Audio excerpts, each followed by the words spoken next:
Chers collègues, nous voulons vivre en paix avec le peuple rwandais. Que le président Kagame, l'axe du mal africain, arrête de manipuler l'armée rwandaise contre le peuple congolais. Nous saluons l'action diplomatique entreprise par le président de la République, chef de l'État, son Excellence Félix Antoine Tshisekedi Tshilombo. L'implication du Rwanda et sa responsabilité dans la tragédie que vivent mon pays et mes compatriotes des zones occupées par l'armée rwandaise et ses alliés du M23 ne sont plus discutables. C'est aussi pour moi l'occasion de saluer la bravoure de nos forces armées de sécurité pour leur engagement sous les drapeaux et leur abnégation à défendre l'intégrité du territoire national de notre pays. Bienvenue mesdames et messieurs à votre magazine d'investigation, la version originelle. Vous êtes de la société civile, vous êtes de l'opposition tout comme de la majorité. Voici votre magazine qui vous donne l'accès à l'information. La version originelle, c'est votre magazine qui vous donne l'opportunité à donner votre point de vue sans être contraint. La version originelle, votre magazine, passe chaque lundi, mercredi et vendredi à 17h juste. La version originelle, votre opinion compte. Bienvenue mesdames et messieurs à votre magazine d'investigation, la version originelle. Vous êtes de la société civile, vous êtes de l'opposition tout comme de la majorité. Voici votre magazine qui vous donne l'accès à l'information. La version originelle, c'est votre magazine qui vous donne l'opportunité. Ça dépendra de l'heure à laquelle vous allez suivre cette version originelle. Je suis Joseph Kayembe, la partie technique est assurée par Jean Dete Mukendi, Jérémy aussi Feta est là. Cette version originelle que je vous présente ce matin, avec deux personnes réellement qui ne sont même pas à présenter, habitués de la version originelle. Avec eux, nous allons parler du mouvement de Le Bâtisseur en partenariat avec l'AVC. Donc, nous allons parler politique. Non seulement la politique, mais nous allons aussi brosser en ce qui concerne l'actualité. L'actualité, ce sont plus de 15 000 personnes démolies. Nous allons demander, c'est illégalement ou légalement. Ce n'est pas à nous de confirmer, mais je crois au cours de cette émission, nous allons aussi brosser parce que nous avons aussi un homme de la loi sur ce plateau. Il va aussi nous expliquer quelque chose, mais prochainement, nous allons encore recevoir les victimes et les avocats de ces victimes à Limete qui ont été démolis. Donc, une démolition que l'on ne sait même pas exprimer. Mais au cours de cette émission, Jérémy pourra aussi nous proposer quelques images.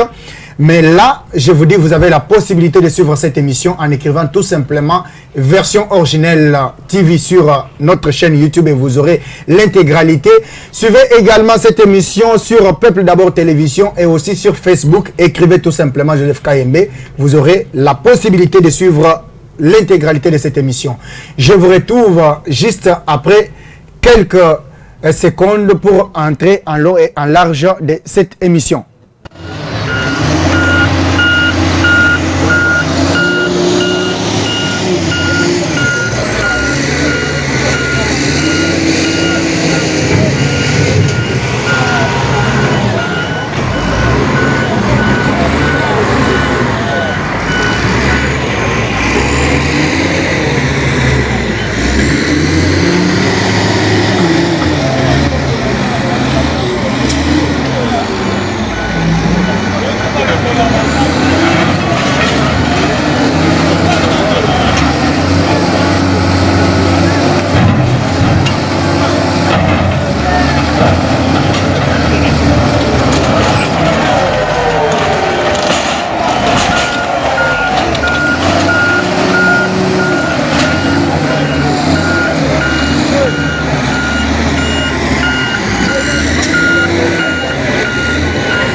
Merci beaucoup, Jérémy. Nous sommes en train de voir ces images-là.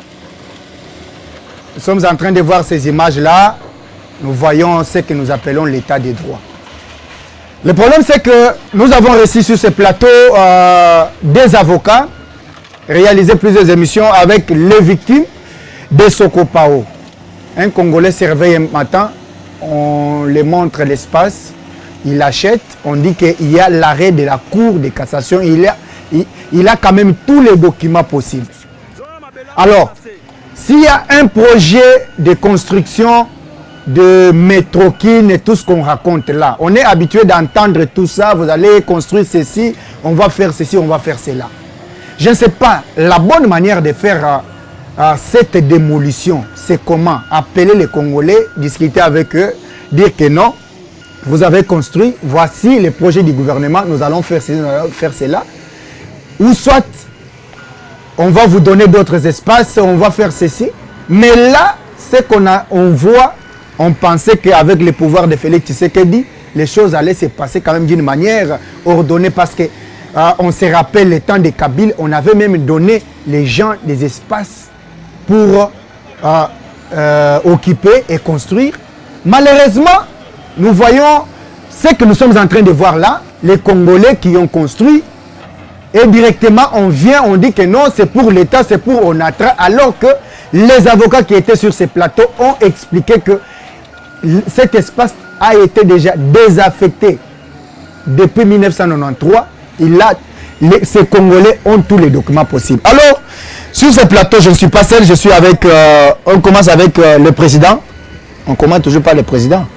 Monsieur le président, bonjour. Bonjour, monsieur Joseph. Je vois tellement la situation de démolition est tellement touché par rapport à ce qu'on a fait au peuple congolais. Personnellement, que ça fait du mal, hein? Ça fait du mal. En tant que Congolais, voyons la manière dont nous vivons dans cette ville-province de Kinshasa. Quelqu'un qui a construit cette belle maison, il l'a construit quand même. Mais vous vous réveillez, même si on dit que c'est l'état des droits, mais il faut d'abord vérifier. Voilà. Parce que la personne qui a payé, la personne qui a construit cette maison, c'est un papa qui a une femme, qui a des enfants, qui a peut-être des tantes, qui a des oncles à la maison. Il s'est réveillé un bon matin, peut-être il était sorti, il est parti au travail. On l'appelle que non, on a démoli la maison. Alors la question que je me pose, dans quelles conditions il a construit cette maison? Même si il se trouve dans cette construction-là illégalement. Moi, je suis victime d'une situation au beach, je suis victime. Un agent de police avec un médecin m'ont vendu des cartes de vaccination. Moi, je ne connais pas, je ne suis pas médecin. Mais je voulais voyager à Congo-Brazza, on m'a vendu des cartes, des fausses cartes de vaccination.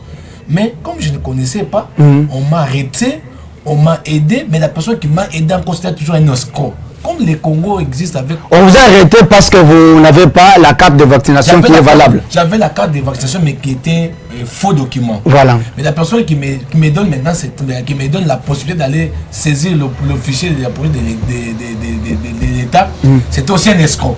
Et une manière pour couvrir leur situation, et il laisse comme ça. Et imaginez que la personne, je sais qu'elle a payé cette parcelle. Il a payé, on lui a présenté le document par un soi-disant une personne qui a dit c'est normal, lui aussi il a payé. Mais en tant que Congolais, messieurs les gouverneurs, messieurs les vice-gouverneurs, ces gens ici ce sont des personnes qui vous ont élus. Ils ne sont pas même pas des expatriés. Il y a des expatriés qui sont dans ces pays ici, mais dans des concessions que vous n'avez même pas la possibilité d'aller les démolir. Mais ce sont votre propre sang, comme mon confrère le dit quelque part, notre sang. Les gens qui habitent dans ces maisons, ce sont notre sang. Maintenant, vous allez démolir ces maisons ici, et pendant même la saison pluvieuse. Maintenant, à ce stade, ils sont où? Ils vivent où? Dans cette ville-province, où les maisons, pour trouver même une maison en location, c'est très difficile. Maintenant, les familles qui sont victimes de cette situation, ils vont vivre où? Vous allez les mettre chez vous à la maison, vous allez dédommager comment? Mais il a fallu sûrement des projets normaux. Même si on les a escroqués, donc voici, on vous donne la possibilité, parce que je vous dis, M. Joseph, les projets de construction là, des métros là, ça ne sera pas même d'ici 2023. Non, mais si ça n'aura pas lieu, mon frère, cher président, parce qu'on est habitué d'entendre des discours là, nous allons faire ceci, mais si réellement, même si vous allez le faire, Est-ce que les Congolais méritent un traitement pareil? Ce sont des personnes ici qui cherchent seulement à saluer la réputation du président de la République. Mais c'est ça. Mais le président de la République a été saisi. Ce sont des... Et on a même vu, je crois, Jérémy va nous préparer une vidéo dans laquelle on a vu le vice-premier ministre de l'Intérieur, en train de donner 2 semaines pour le traitement. Il avait dit que non, il y aura une commission qui va descendre sur le terrain pour étudier ces dossiers et donner les rapports. Subitement, pas même une semaine, le tout-puissant Ngobila et le tout-puissant Jokoko, le gouverneur de la ville, qui ne respecte personne. Je vous rappelle, vous êtes dans ce studio, qu'il y a eu un cas où Ngobila, le gouverneur de la ville, avait nommé le bourgmestre sur cette ville. Alors, le vice-premier ministre a demandé au gouverneur de faire quoi? De retirer ces arrêtés-là, parce que les bourgmestres ne peuvent pas être nommés par un gouverneur. Mais il n'avait pas fait. Jusqu'au jour d'aujourd'hui, il y a les Douglas de l'Imité, les tout-puissants et les autres partout là. Et nous disons, et si c'est de cette façon, voilà pourquoi on avait élu Félix Tshisekedi pour voir des choses comme ça. C'est pire même des temps de Kabila, on ne pouvait jamais voir un gouverneur qui n'écoute personne. Un gouverneur qui a été notifié plusieurs fois. Papa, tu ne peux pas faire ça, la justice. Il le disait toujours, il était là. Si vous voyez dans les images, il est toujours là. Et on se demande, papa, peut-être c'est ça les droits que vous enseignez, ou soit que vous avez appris à l'université. Hein, monsieur Damas Diasio, vous êtes secrétaire général du mouvement. Bonjour. Bonjour, monsieur Joseph. Alors, au regard de cette vidéo, voilà. Tout Congolais qui regarde ces vidéos, ou bien parce que j'en connais qui étaient même présents, voilà. Je connais même des victimes de toutes ces atrocités. Toute personne qui regarde ça va se poser une question. Est-ce que nous sommes dans un état de droit? Voilà. C'est ça la question que tout Congolais est censé se poser au regard de toute la situation que le quartier Sokopao est en train de connaître. Parce que je crois que les démolitions n'ont pas encore pris fin. Oui, il continue. Oui. Ça continue. Alors, il convient d'abord de comprendre c'est quoi un état de droit. Parce que on se demande parfois les comportements de nos autorités. Parce qu'il y a le niveau national et au niveau provincial.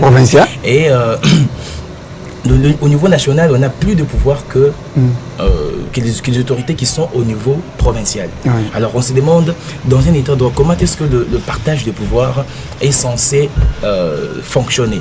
Dans un état de droit, lorsqu'on définit l'état des droits, on enseigne 2 principes fondamentaux dans un état de droit. C'est un état dans lequel et les gouvernés et les gouvernants sont tous soumis à l'autorité de la loi. Okay. Tous.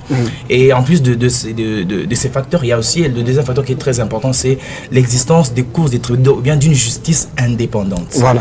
Une justice indépendante. Alors, au regard de la situation, parce que toutes les personnes qui ont subi ces actes que moi je qualifie de barbares, et, ils ont déclaré être en possession des documents. En possession des documents, et même il y a même une décision de justice de la Cour de cassation qui est publiée au journal officiel. Journal officiel. Ah oui, au journal officiel. Mais voir, malgré toutes les interventions qui ont été faites a priori, avant même qu'on puisse déclencher le démolissement, malgré toutes les interventions qui ont été faites, malgré tous les SOS qui ont été lancés, le vice-gouverneur a persisté dans cette décision d'aller démolir le quartier sans toutefois respecter certaines lois, parce que dans ces pays il y a des lois. Nous sommes dans un pays où il y a des lois, il y a des procédures tout de même juridiques, légales, même humaines, parce que dans toute action que vous êtes censé, en tant qu'autorité, toute action, toute décision que vous êtes censé prendre, ayez un peu d'humanité. Voilà. Soyons quand même humains. Est-ce qu'une personne qui a de l'humanité peut agir comme ça?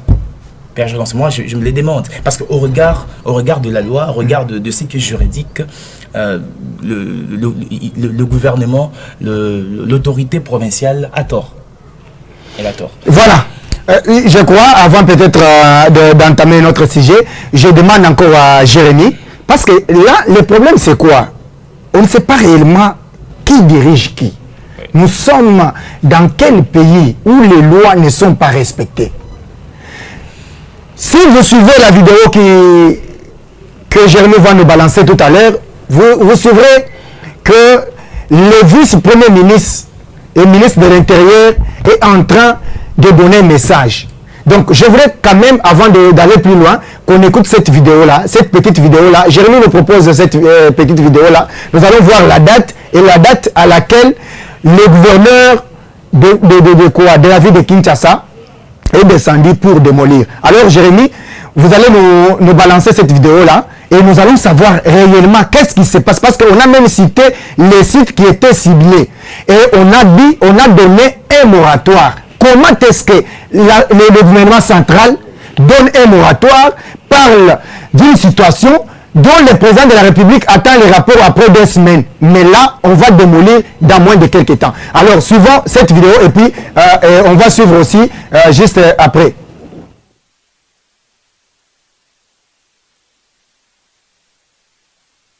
Alors, Son Excellence, Monsieur le Premier ministre nous a réunis cet après-midi autour de la question des spoliations des espaces ou des sites bien connus, bien identifiés dans la ville de Kinshasa, mais aussi à travers la République.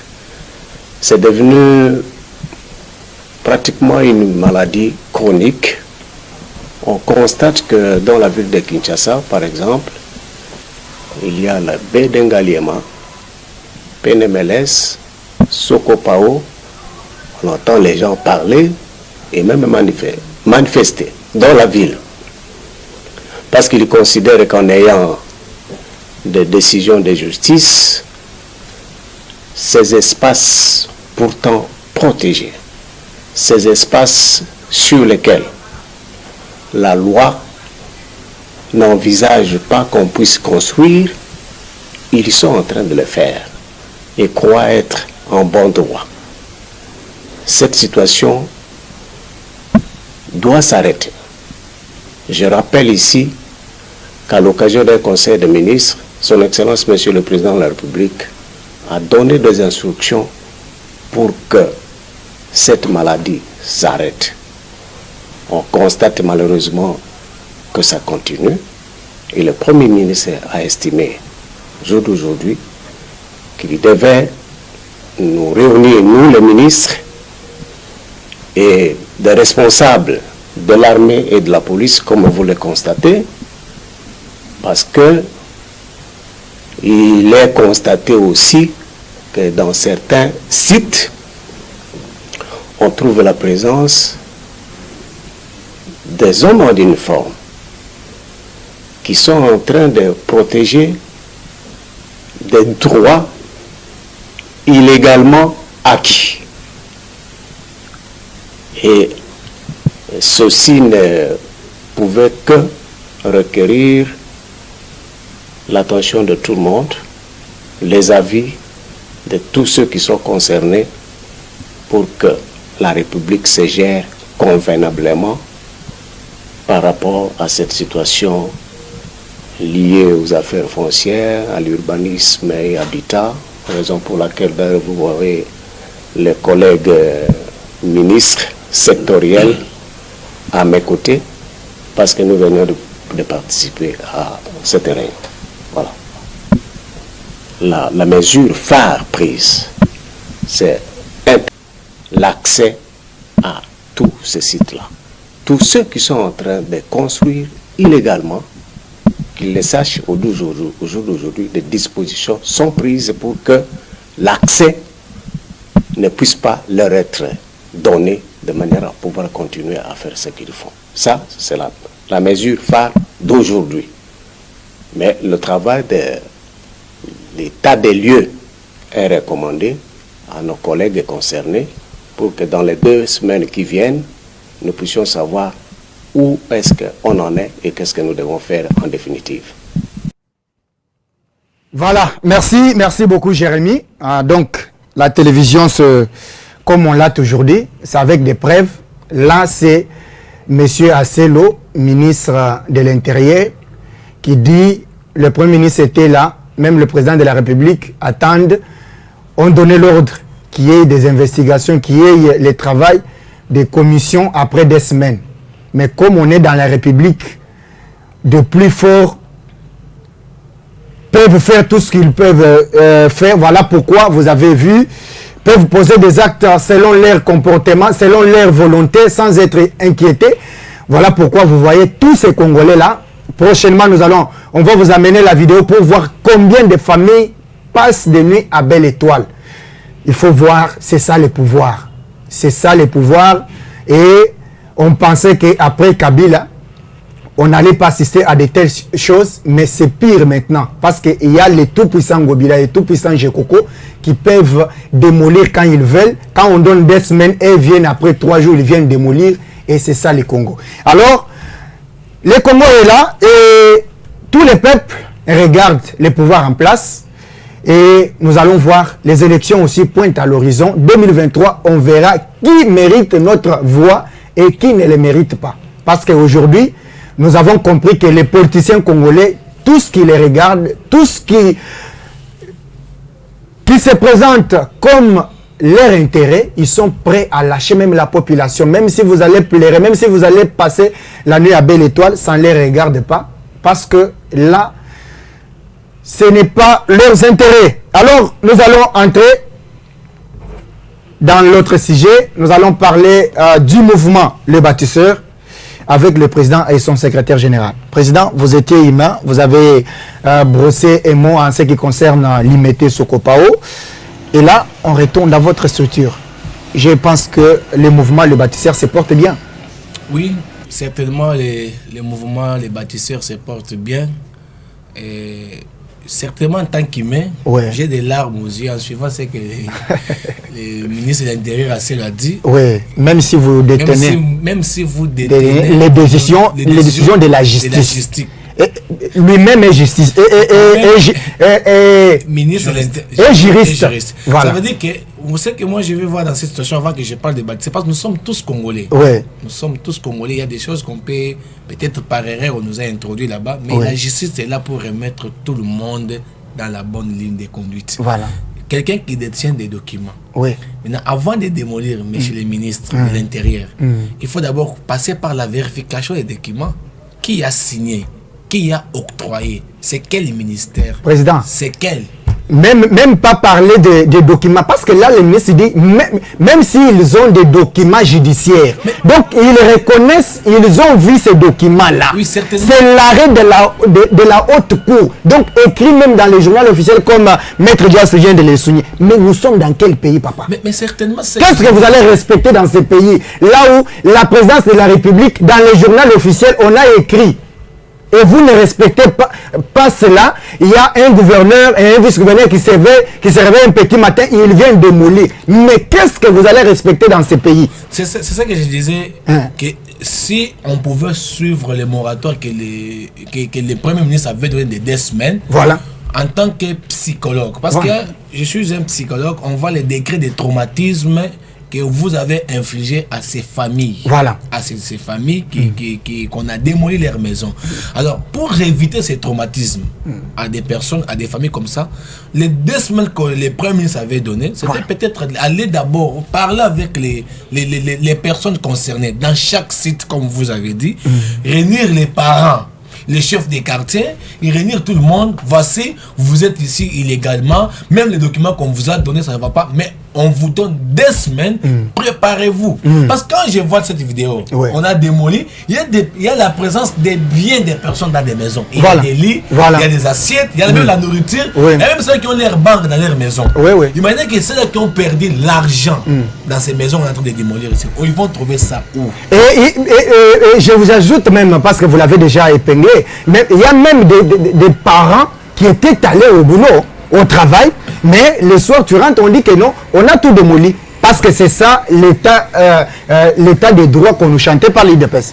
Regarde comme cette belle maison ici. C'est une maison à matériaux durables. Ici à Kinshasa, ça coûte combien? Et je parle en tant qu'humain. En tant qu'humain. Et je connais la souffrance. Je suis père de famille. Je connais la souffrance qu'on endure dans cette ville-province de Kinshasa pour avoir même 1000 francs. 1000 francs pour payer la braise. Nous qui ne travaillons pas. vous savez. Alors, monsieur le gouverneur et monsieur le vice-gouverneur, le travail que vous avez fait, moi je sais très bien que la personne que vous visez, parce que c'est lui qui chante le peuple d'abord, c'est le président de la République. Oui, oui. Alors la personne que vous visez dans cette affaire, c'est le président.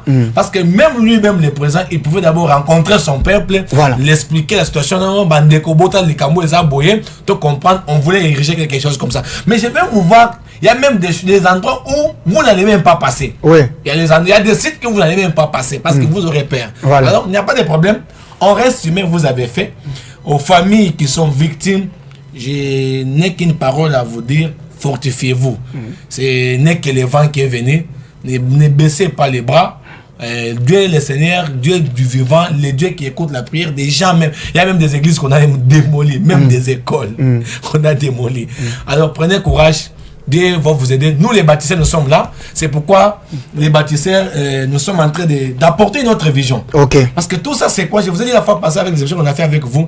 Tout ça, c'est la question de la classe politique. Okay. Si on avait une classe politique qui réfléchit, des personnes qui ont quand même la possibilité de comprendre que non, ça c'est les peuples. Voilà. Il faut savoir comment traiter les peuples parce que c'est les peuples ici qui nous aident.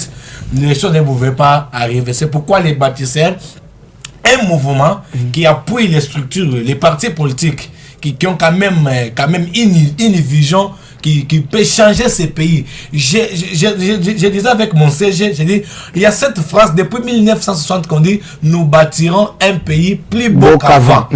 C'est une phrase qui est dans notre hymne national. Nous bâtirons un pays plus beau qu'avant. Depuis quand? Ça fait 60 quelques années que nous sommes là. Est-ce que le pays est bâti? Non. Alors, occupons-nous de cette classe politique. Vous savez, quand quelqu'un déjà vient, il n'a pas encore le courage de bâtir. Mais là, président, vous ne voyez pas que c'est un cercle vicieux que vous êtes en train de faire? Non, ce n'est pas un cercle vicieux. Laissez-moi terminer parce que je suis en train de vous relancer.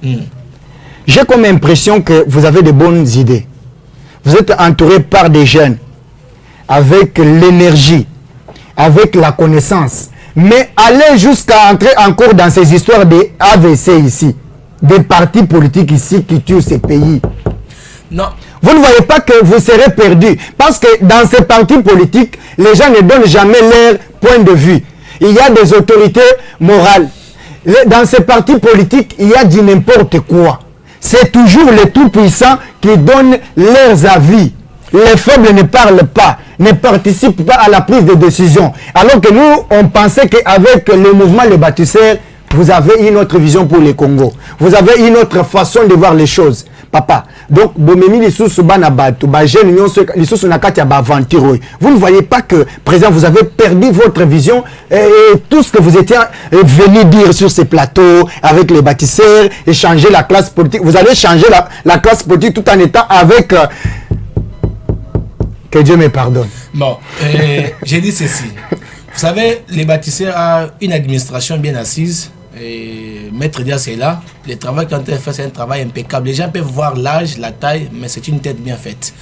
Quand nous sommes dit qu'on va faire un partenariat avec Autre Vision du Congo, c'est parce que l'homme qu'on appelle le génie blanc, Maître Didier Boudimbu, Maître Dias connaît, la personne dont je vous parle, avec notre président national de la Ligue des jeunes, Oscar Mwamba.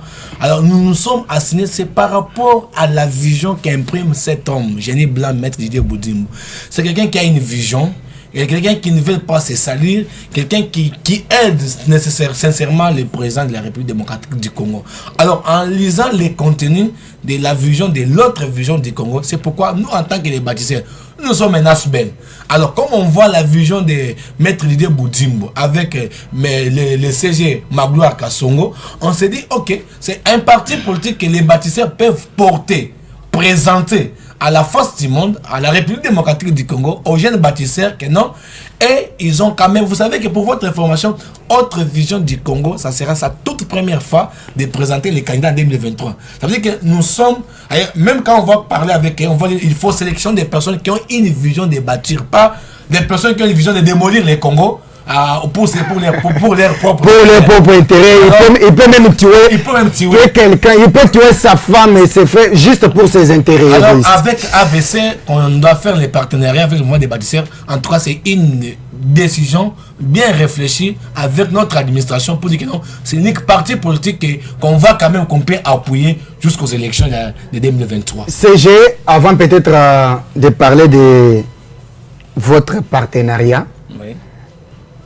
qui, à mon humble avis, n'aboutira pas. Parce que nous savons comment les Congolais, les politiciens se présentent. Mais vous êtes aussi juriste. Vous avez suivi la déclaration du ministre de l'Intérieur. Oui. Pour lui, même si vous détenez les décisions de la justice, vous devez être traité de n'importe quelle manière. Je ne sais pas, c'est ça les droits, comme je le disais encore. Bon, en fait, je l'ai dit tout à l'heure, hein, dans un état de droit, le thermomètre pour mesurer si un pays, si dans un pays le droit, ou bien les lois sont respectées, c'est d'abord de vérifier, d'observer dans le chef des autorités. Est-ce que les autorités d'abord, parce que je l'ai dit en définissant l'état des droits, c'est un état dans lequel et les gouvernants et les gouvernés sont tous soumis à l'autorité de la loi. Alors lorsque d'abord les autorités elles-mêmes peuvent dire du n'importe quoi sur les décisions de justice, alors on se demande si on est à quel niveau si on devrait classer les états des droits pour dire quel serait le niveau où se trouverait notre... Vraiment, c'est déplorable, ouais. C'est déplorable. Alors, vous êtes le secrétaire général. Oui, effectivement. Vous venez de signer le partenariat avec l'autre vision. Mais la façon dont vous aviez chanté les mouvements, les bâtisseurs, nous, on pensait que vous allez peut-être rester là, travailler vous-même pour faire sortir votre vision. Malheureusement, là, vous venez de signer un partenariat avec Autre Vision du Congo, qui est un parti politique. Pas officiellement, juste là c'est officieux.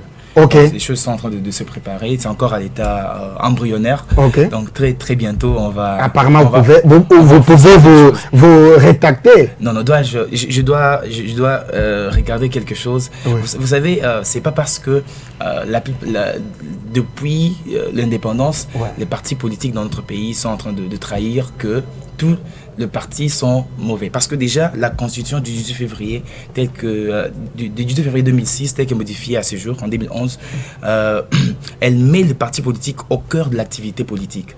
Donc pour être dirigeant dans ces pays, pour devenir président de la République, pour briguer la présidence de la République, pour devenir ministre, il faut passer par des partis politiques. Et c'est pas parce que la plupart des partis ont trahi, ou même sont en train de trahir, que tous les partis sont mauvais.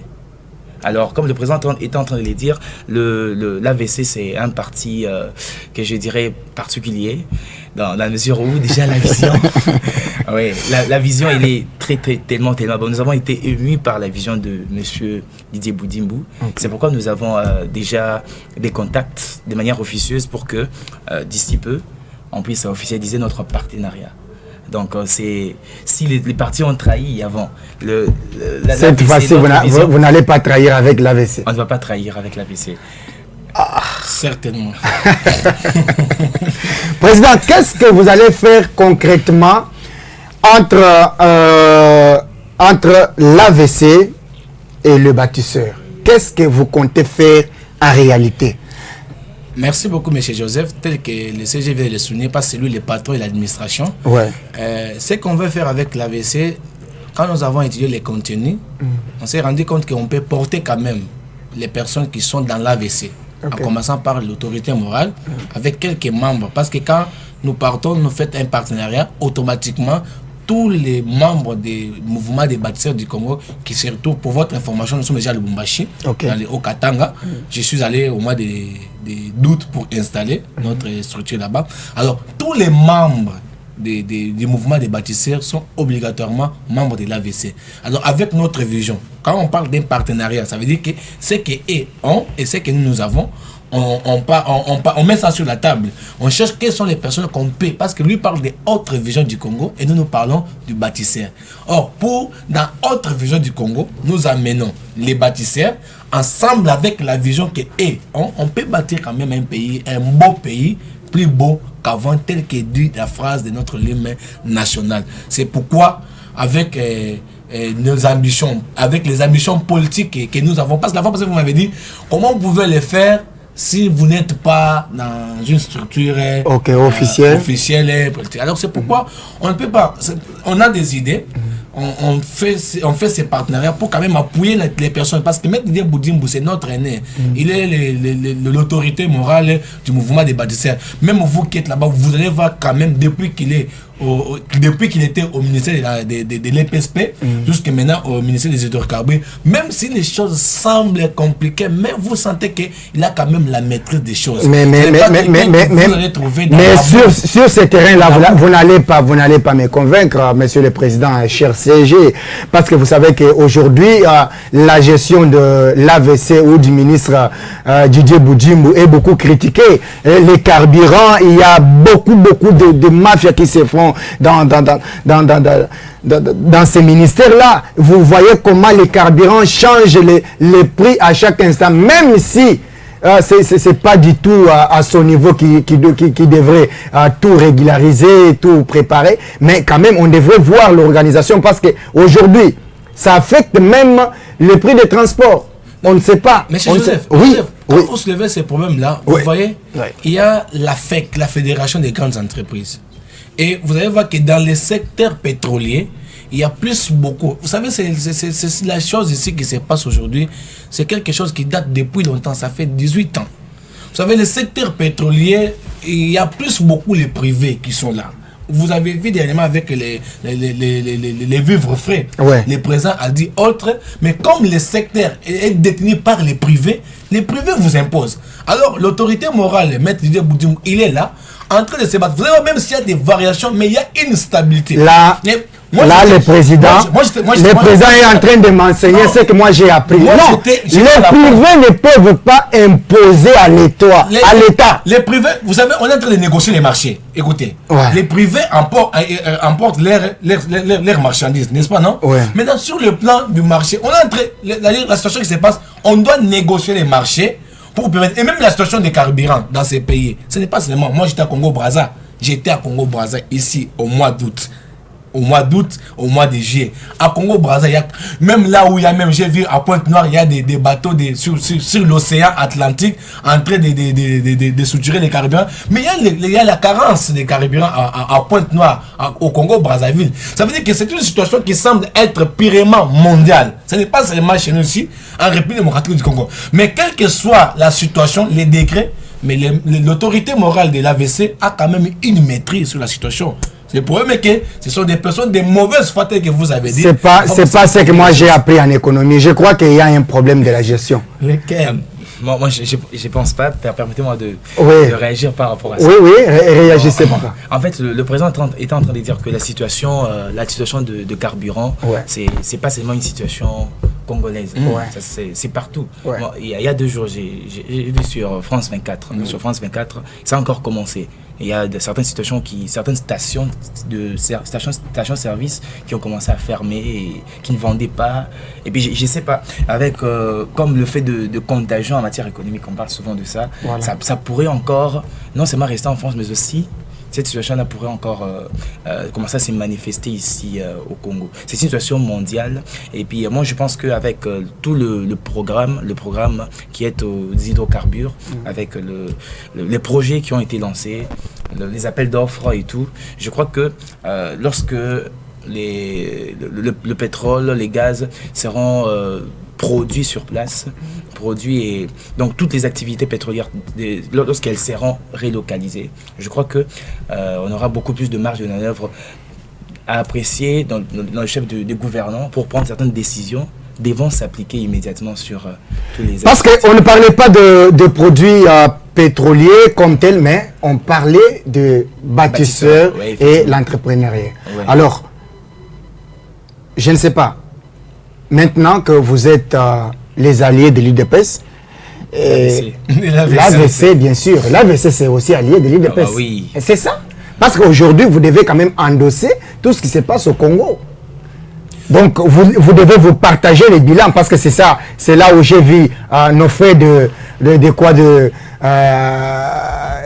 l'ensemble pour la République et les autres qui ne veulent pas accepter qu'ils doivent se partager les bilans de l'UDPS au jour d'aujourd'hui. Alors, je ne sais pas allez-vous aussi participer à la prise de décision chez l'AVC ou vous allez rester seulement à l'écart? Comment est-ce que vous êtes en train de préparer votre partenariat? Ce sont des clauses qui vont être définies dans notre protocole d'accord, bien sûr. Okay. Ça va être défini à l'intérieur. Et c'est sur base de cela. De toute façon, c'est un partenariat gagnant-gagnant. Donc, on sera là et le bâtisseur pourront apporter non seulement l'expertise, mais aussi... Parce que nous, chez les bâtisseurs, on ne bâtit pas seulement les bâtiments, on bâtit d'abord l'homme. Parce qu'aujourd'hui, le problème au Congo, c'est d'abord l'homme congolais. L'homme congolais. Il y a des lois, il y a des principes dans ces pays qui ne sont pas respectés. Pourquoi? Parce qu'il y a des gens qui ne les respectent pas. Des gens qui sont censés respecter ces lois-là, censés respecter ces procédures-là, qui sont du reste légales, mais qui ne respectent pas. Alors le bâtisseur, nous on bâtit d'abord la mentalité, on bâtit d'abord la personne, de telle sorte que cette personne-là, dès lors qu'elle se trouve en train de diriger une entreprise publique, en train de diriger une société de l'État, en tant que ministre, puisse prendre des décisions selon la loi, selon ce qui est correct. Alors, mesdames et messieurs, je vous rappelle que c'était la version originelle, votre magazine que vous pouvez suivre à travers, en écrivant tout simplement version originelle TV sur notre chaîne YouTube. Vous trouverez l'intégralité. Écrivez aussi Joseph Kayembe sur Facebook. Vous aurez l'intégralité de cette émission. Et aussi, Peuple d'abord Télévision, si vous avez l'application Blue OTT International, partout en République démocratique du Congo, vous pouvez suivre Peuple d'abord Télévision. Président, nous tendons vers la fin de cette émission. Un message à tous les membres. Je vous ai suivi ici à dire que tous les membres, dès que vous allez signer obligatoirement, papa, la dictature a déjà dépassé. C'est la démocratie. Si quelqu'un refuse de vous suivre dans votre partenariat avec l'AVC, il est libre, mais il peut rester toujours membre du mouvement. Comment vous dites qu'obligatoirement, tout le monde doit vous suivre? Non, non, ça ne se passe pas comme ça, Monsieur le Président. Mais merci beaucoup, Monsieur Joseph. Je sais que le CG a été clair sur ce point-là. Ouais. Ça veut dire que tous les membres du mouvement des bâtisseurs du Congo, quand ils ont adhéré dans notre structure, ça veut dire qu'ils acceptent notre vision, ils acceptent notre idéologie, ils acceptent ce que nous avons signé comme objectif. Dans le sens où nous sommes allés signer un partenariat avec un parti. On va signer un partenariat avec un parti qu'on a défini qu'il est stable sur le plan politique et que nous voulons appuyer pour quand même qu'on ait quand même des bons résultats. Ça veut dire qu'un homme normal, un bon bâtisseur là où il se dira que la décision prise par nos autorités du mouvement des bâtisseurs, c'est une décision bien réfléchie et bien stable. Nous voulons juste vous demander, partout où vous êtes, si vous n'avez pas encore adhéré chez les bâtisseurs, vous êtes bâtisseur papa, vous êtes bâtisseur maman, vous êtes bâtisseur jeune frère, jeune sœur, viens adhérer au mouvement des bâtisseurs du Congo. Nous bâtirons un pays plus beau qu'avant si toi tu acceptes de t'élever et venir s'adhérer chez les bâtisseurs. Merci beaucoup, M. Joseph. Joyeux anniversaire à toi, Michel Matenda. Aujourd'hui, c'est ton jour. Je crois que nous allons fêter. C'est un grand avocat, un grand juriste du côté de l'ONIP, Office national d'identification de la population, ONIP, où vous travaillez avec Madame Gina. Joyeux anniversaire à toi, cher ami. Je crois les 14 aussi, John ici. Donc, le premier né de maman Donaden va fêter aussi son anniversaire. Vous êtes nombreux comme ça. Alors, avant que CG, votre petit dernier message, nous allons clôturer cette émission. En fait, chez nous, les bâtisseurs, nous disons toujours, au lieu de parler au futur, on dit toujours, nous bâtissons un pays plus beau qu'avant. Nous sommes en train de bâtir, nous l'avons dit. Et puis même par rapport au bilan dont vous avez parlé, nous encaissons. Encaissons même des démolitions illégales. Vous devez encaisser tous les bilans. En fait, vous savez, le réflexe normal des personnes correctes, c'est que ce qui est bon, on applaudit, ce qui est mauvais, on condamne. Voilà. Alors, on condamne. Alors, j'appelle tout le monde à venir adhérer à cet aspect, à ce mouvement, pour que nous puissions ensemble bâtir notre cher beau pays. Mesdames et messieurs, nous tendons vers la fin de cette émission. Vous êtes nombreux qui êtes en train de nous suivre comme ça. Je le disais tantôt, vous avez la possibilité de suivre cette émission en écrivant tout simplement version originale TV sur votre téléphone. Donc, dans notre chaîne YouTube, écrivez tout simplement version originale TV, Joseph Kayembe sur Facebook et aussi l'intégralité sur Peuple d'abord Télévision. Vous êtes très nombreux, je ne saurais pas. Madame Kayembe, je vous salue. Je salue mon petit Gaël, les grands auditeurs, hein, et aussi celui qui me suit sur toutes les plateformes internet, Papa Médard Moulamba, je vous salue aussi. J'ai déjà salué Michel Matenda avec Gina, Madame son épouse, et aussi les 14, donc les 14, les 15, là nous allons fêter là-bas, hein, pour une année, l'anniversaire de Dionissi Kayembe, hein, Dionissi Kayembe Mbouyi, les fils aînés, et on va fêter comme ça malgré les circonstances qui sont arrivées. Mais on est là, Dieu est grand. Alors, je vous retrouve très prochainement avec un autre invité. Merci à toutes et à tous. Bienvenue, mesdames et messieurs, à votre magazine d'investigation, la version originelle. Vous êtes de la société civile, vous êtes de l'opposition, tout comme de la majorité. Voici votre magazine qui vous donne l'accès